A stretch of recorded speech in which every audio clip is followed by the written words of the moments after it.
Doctor David Barguil, presidente del Directorio Nacional Conservador. Demás miembros del directorio.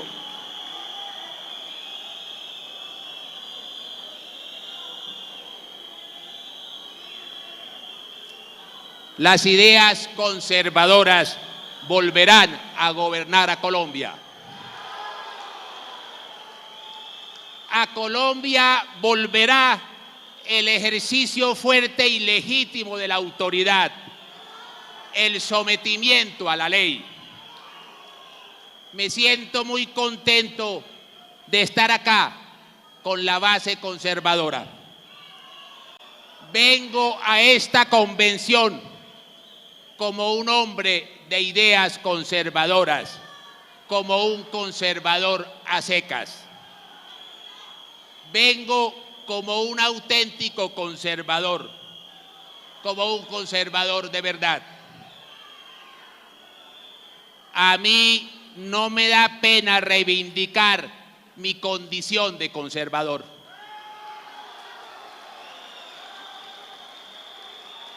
Por el contrario, es un orgullo decir que soy conservador y que siempre he sido conservador. Las ideas conservadoras son las ideas de la libertad, de la autoridad y del orden. Colombia necesita más que nunca estas palabras: libertad, autoridad y orden. Colombia está dividida. La dividieron desde el gobierno para beneficiar a las FARC. Una sociedad unida contra el crimen en 2010 es hoy una sociedad dividida por un discurso gubernamental comprensivo y justificativo del terrorismo y el delito. El presidente Santos puso primero a las FARC que a los colombianos. La prueba lo prueba haber desconocido el resultado del plebiscito y haber impedido que los ciudadanos decidieran sobre el acuerdo. El mismo acuerdo rechazado el 2 de octubre que firmó disfrazándolo de uno nuevo en una obra de teatro en Bogotá.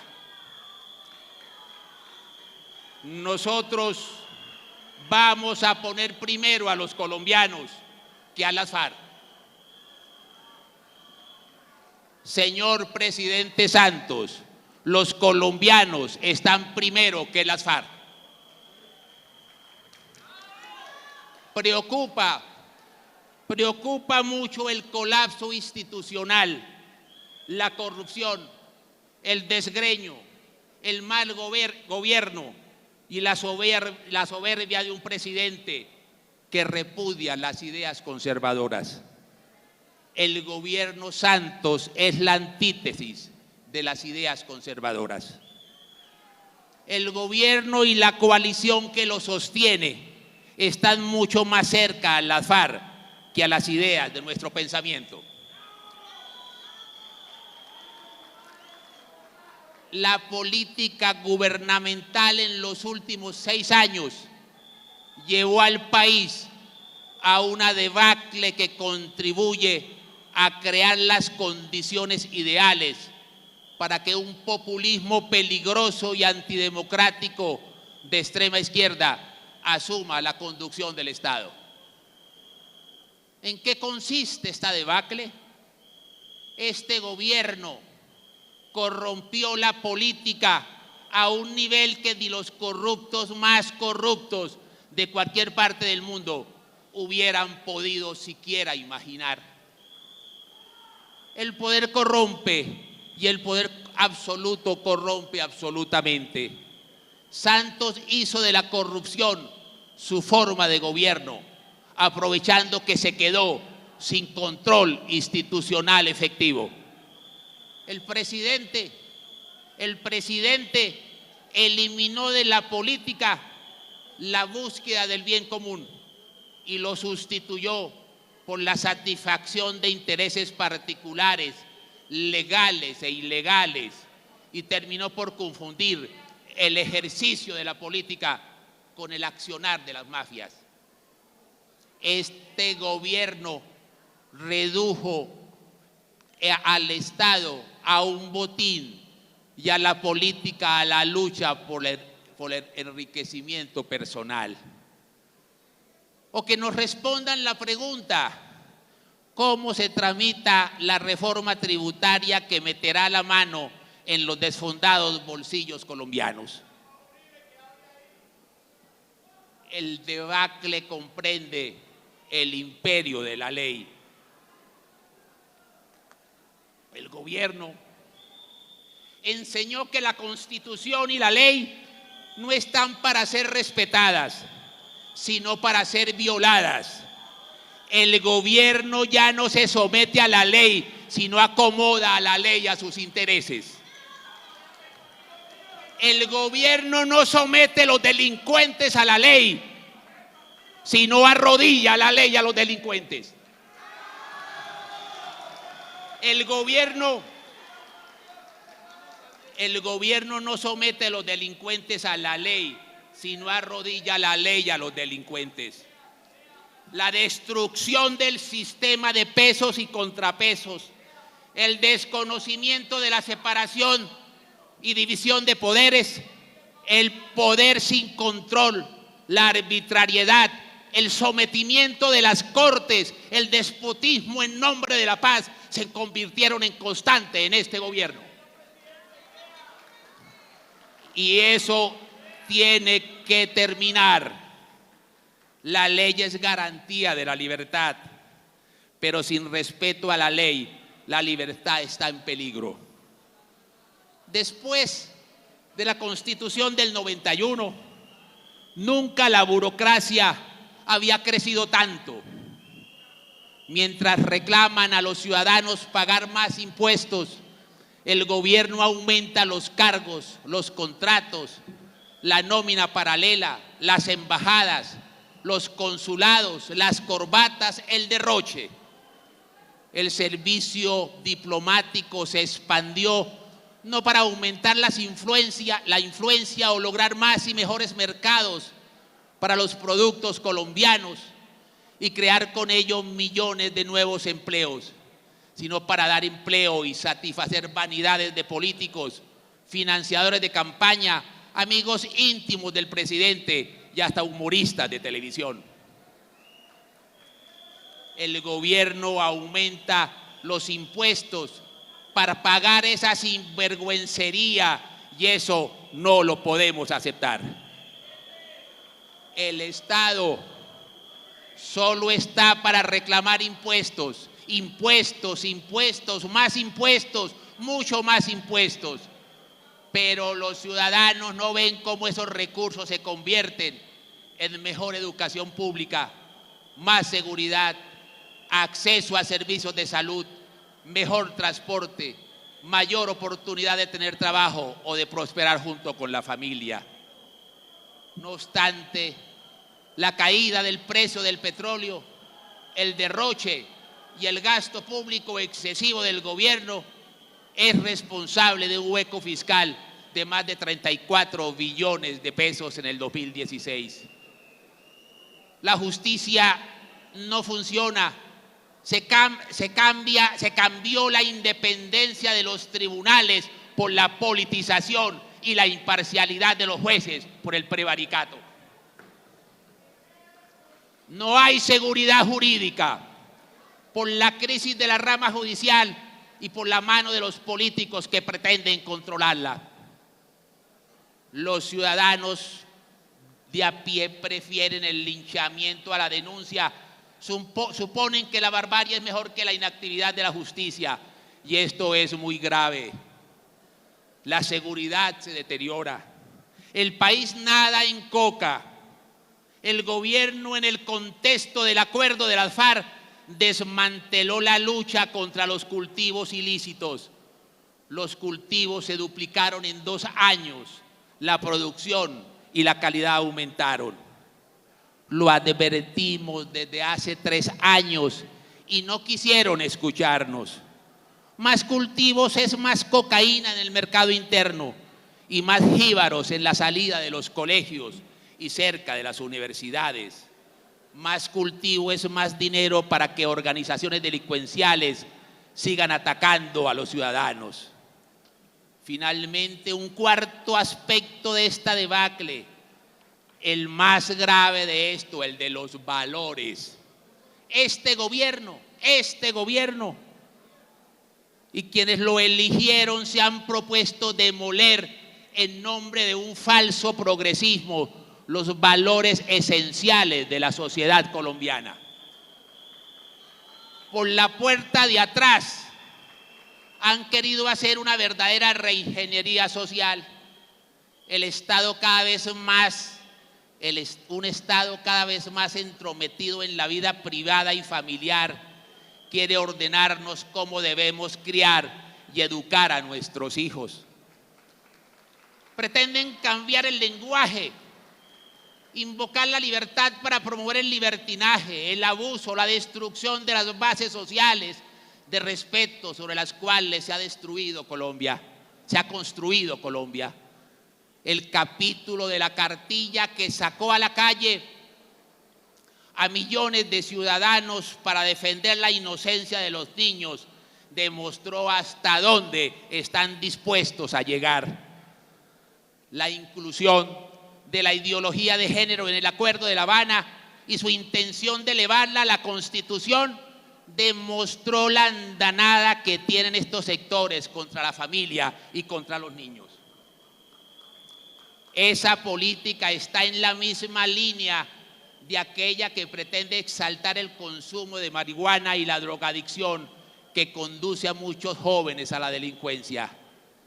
Mientras casi 1,5 millones de colombianos naufragan en las drogas, el gobierno y las cortes toman decisiones cada vez fomentan más el consumo, irresponsables. Y a los padres de familia los restringen para controlar a sus hijos, al igual que a las autoridades las restringen con el mal entendido libre desarrollo de la personalidad. Es la misma visión que promueve el aborto como derecho y que destruye los diques sociales. La misma política que pretende divulgar ideas como la que matar por altruismo es válido y merece perdón, en vez de enseñar el respeto a la ley, el repudio a la violencia y la defensa de la vida. El valor de la verdad y la honestidad cada vez tiene menos sentido entre los jóvenes cuando ven que su gobierno representa todo lo contrario y que el crimen se impone, se exalta, se valora, se perdona o se legitima.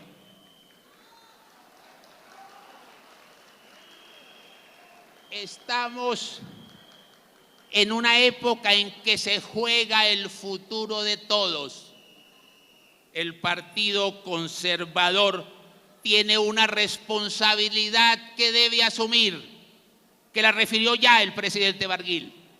Sus dirigentes toman distancia del gobierno y proponen una alternativa a Colombia, o se suman por migajas de poder al bando en el que están hoy las FARC. Señoras y señores, repito, las ideas conservadoras han salvado a Colombia y el Partido Conservador es quien tiene la mayor legitimidad histórica para liderarlas si sus dirigentes están a la altura de las circunstancias. Si no es así, el conservatismo buscará y sus bases buscarán otros medios para hacerse escuchar en las elecciones del 18.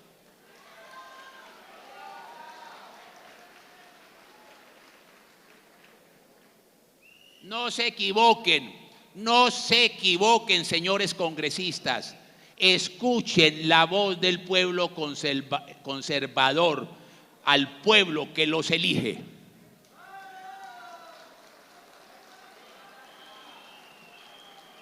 Hay que hacer un llamado a la unidad para salvar a Colombia de la debacle total. Un llamado para enfrentar el desafío de las FARC y de la coalición de la cual ese grupo hace parte y que nos quiere poner en el camino de Venezuela con el anunciado gobierno de transición.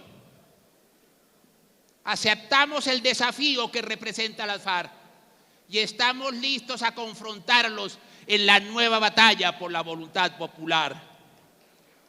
Aceptamos el desafío.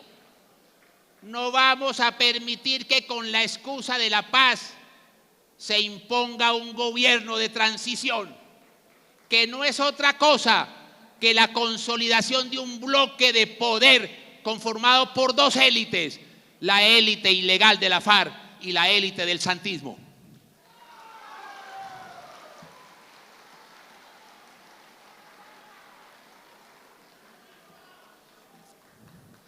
Le envío un mensaje desde la Convención Conservadora al criminal Timochenko, un mensaje a las FARC.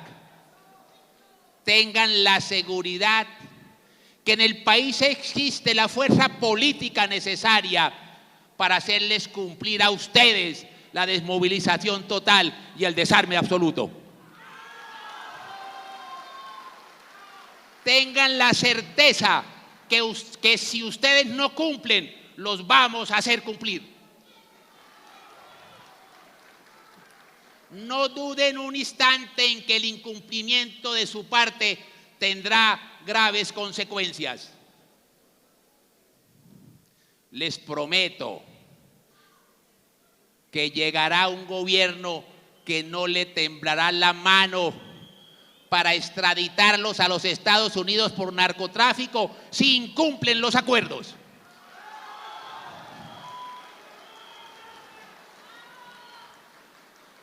Les prometo que llegará un gobierno que no le temblará la mano para extraditarlos a los Estados Unidos por narcotráfico si incumplen los acuerdos, con la absoluta seguridad que el señor presidente Trump los recibirá con sus cárceles abiertas.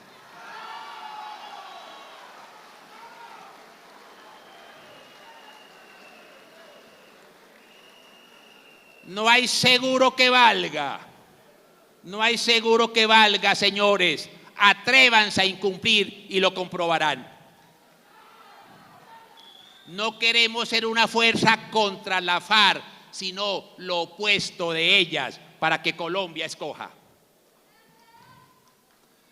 Debemos convertir al conservatismo en la fuerza que restablezca el orden y la decencia.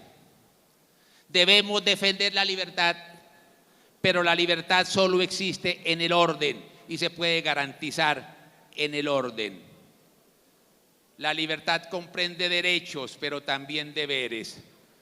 Implica ejercicio de la autoridad para garantizarla y una autoridad fuerte que no vacile, sin complejos, pero limitada por la Constitución. Las libertades que debemos defender no son las del desenfreno, ni la licencia que pretenden algunos para destruir las instituciones tradicionales, como la familia, las comunidades organizadas, las asociaciones de ciudadanos, que son elementos centrales del orden social. La familia es lo primero. El restablecimiento de la autoridad se inicia fortaleciendo la familia.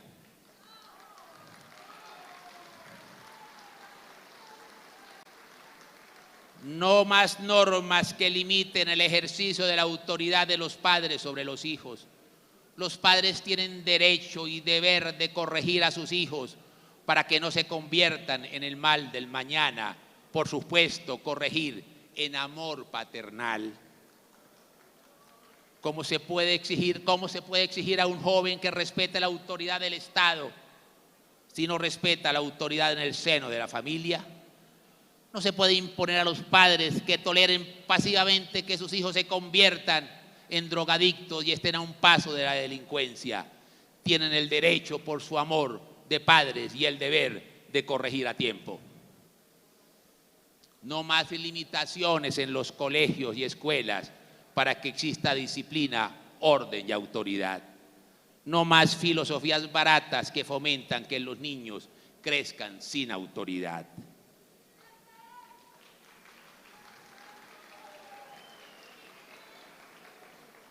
Y en materia de corrupción, atérrense. El dinero desviado por corrupción en 2015 pudo aproximarse a cerca de 27 billones de pesos, una cifra escandalosa, repito, 27 billones de pesos.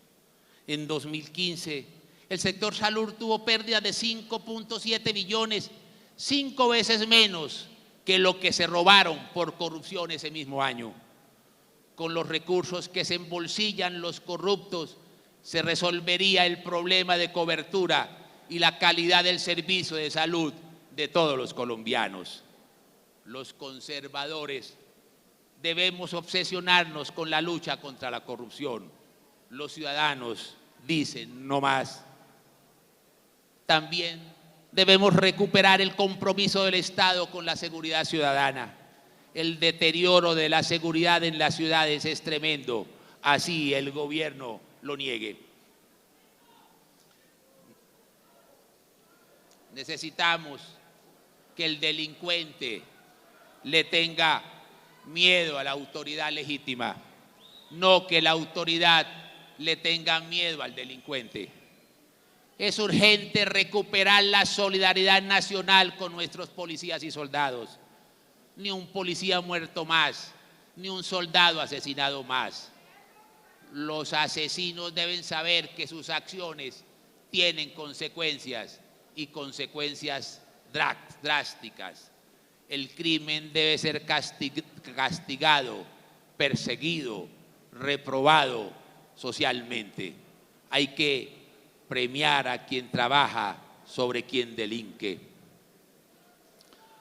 Basta, por ahora basta con señalar que que Colombia va a volver a un gobierno con autoridad, con respeto a la ley y con orden.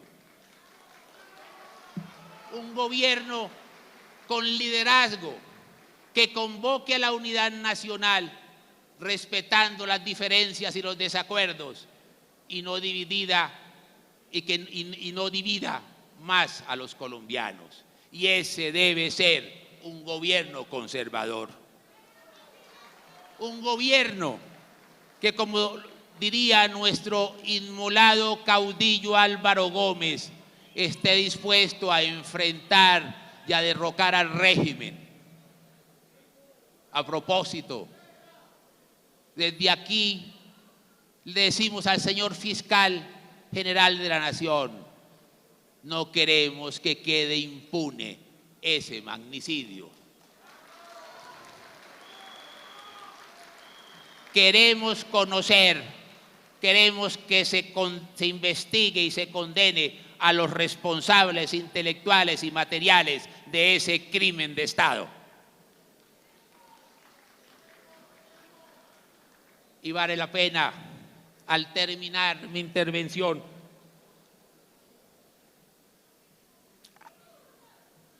hacer una evocación de nuestros presidentes del siglo pasado. A el doctor Mariano Ospina Pérez, al doctor Laureano Gómez Castro,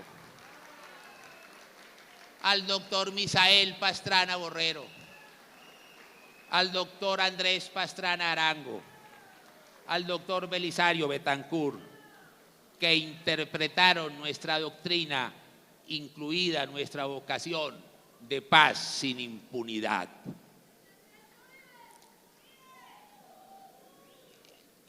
Le dije, y Guillermo Valencia, dije que un gobierno con liderazgo que convoque a la unidad respetando las diferencias, y como ese gobierno debe ser conservador. Pero se requiere no solo tener ganas de ganar, sino que el partido tome una decisión, y este es el escenario para hacerlo. Esta convención debería decidir si el partido continúa apoyando como lo hace actualmente al gobierno del presidente Santos o si declara como le corresponde la oposición a ese gobierno.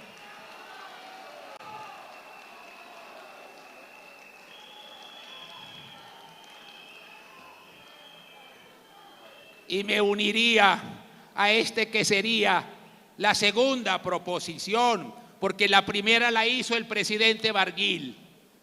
Esta convención debe decidir si la bancada del partido interviene o no en la refrendación la refrendación que van a hacer en el Congreso de la República. Esta convención tendría que tomar decisiones de ese calado para señalar el verdadero rumbo inmediato del partido. Muchas gracias.